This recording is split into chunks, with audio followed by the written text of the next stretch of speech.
Hello and welcome to this introduction to the European Sustainability Competence Framework, otherwise known as GreenComp.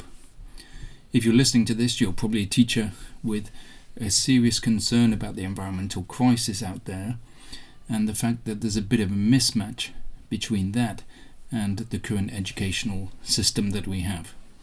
And the GreenComp was put in place all across Europe in 2022 to leverage our educational standards on the environment. As teachers, there's always a voice in our head which tells us how a lesson could have gone better, how we might improve our teaching, and so on.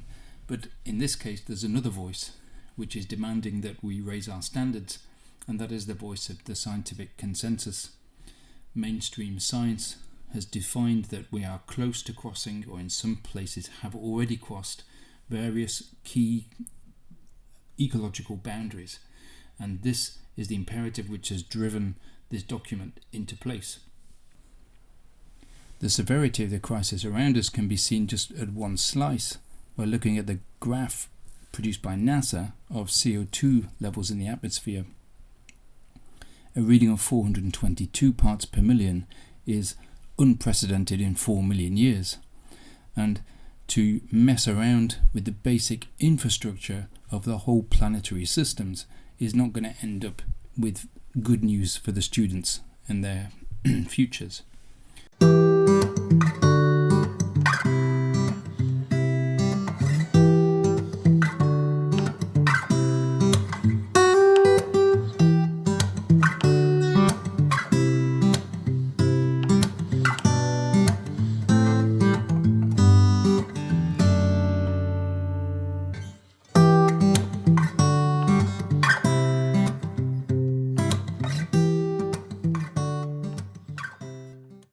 So the first job of this introduction is to put in place a clear view of the environmental crisis. It's not easy to get that view. I grew up going to school in the 80s and the 90s, and the environment was just a marginal concern. I did bits of environmental things in geography, maybe sometimes in biology, but I never got a full view of it. And so when I did get that by accidentally walking into a talk 12 years ago, it kind of hit me like a brick. So unless you go looking for this material or you go looking for this understanding, it's quite difficult to get a full, clear view of what's going on. And without that, the importance of all the competencies outlined in the GreenComp framework, in a way it'll be difficult to see why they're so important. So really that's the first thing to do, is to establish a clear view of the science.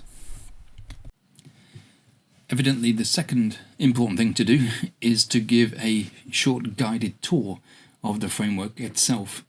And just from a glance at the framework document, the GreenComp document, you can see that they have divided it into 4 key areas, and then those 4 key areas have been subdivided into 3 different competencies.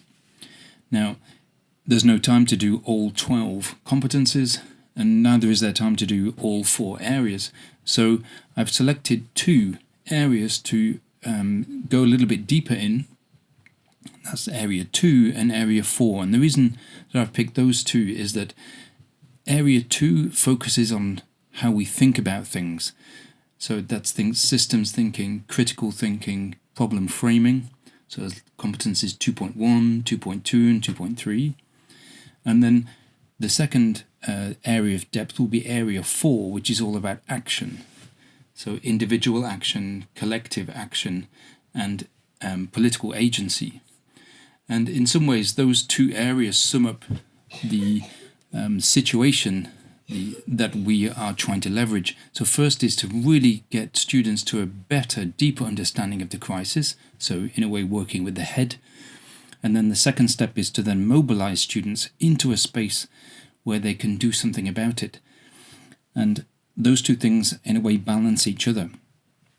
So, of course, in passing, there will be important references to the other competencies in areas 1 and 3, but essentially it's going to zoom in on 2 and 4 because it captures really the 2 aspects of the challenge to education, because as you'll see as things unfold through the course, it seems that the educational system which we have is very good at atomized and specialized knowledge, and likewise in terms of action we're very good on individual action, but what we lack is a systems view of things in our head, and we lack a way of engaging with the crisis at a systems level.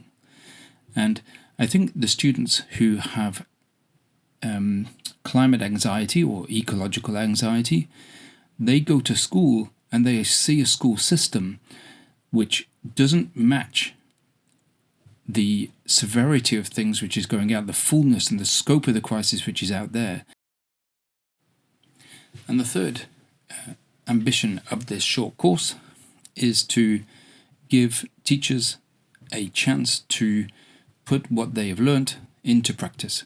So there'll be a few optional activities put out for you to engage in, because just like with student understanding, when we're active and when we're doing things, that's when we learn the most. So those are the three steps in the course.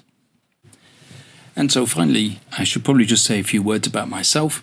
I'm Matthew Pye, and I teach philosophy at the European School in Brussels. And in my spare time for the last 12 years, I've been building up something called the Climate Academy. And the reason I started that 12 years ago, as I mentioned just previously, is because I got hit by a brick of ecological knowledge. And I just couldn't believe that I had found out by chance this major truth about the world. And of course,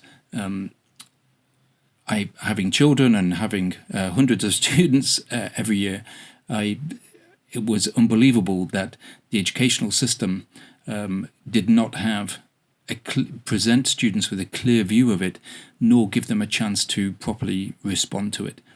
So that's the origin of my own engagement with this. And what you'll see during the course is that various materials from the Climate Academy, which I've written, are available. It's for free. You just have to download them. And that's an important feature of the Climate Academy. One of the key principles that we work on is the right to know, that students have the right to know the truth. I mean, everybody has the right to know the truth about what's going on around them. And so any material which is part of this course, which comes from the Climate Academy, is, of course, offered for free. It also involves some videos, both from previous projects which the Climate Academy has done, and it also involves some videos which I did especially for this course. And I did those this summer in London. The only thing I would just say in advance is that I apologize for the sound quality. I fought with Adobe to try and get the quality better, but I don't do this for a living, and I just couldn't get I couldn't fix the sound quality.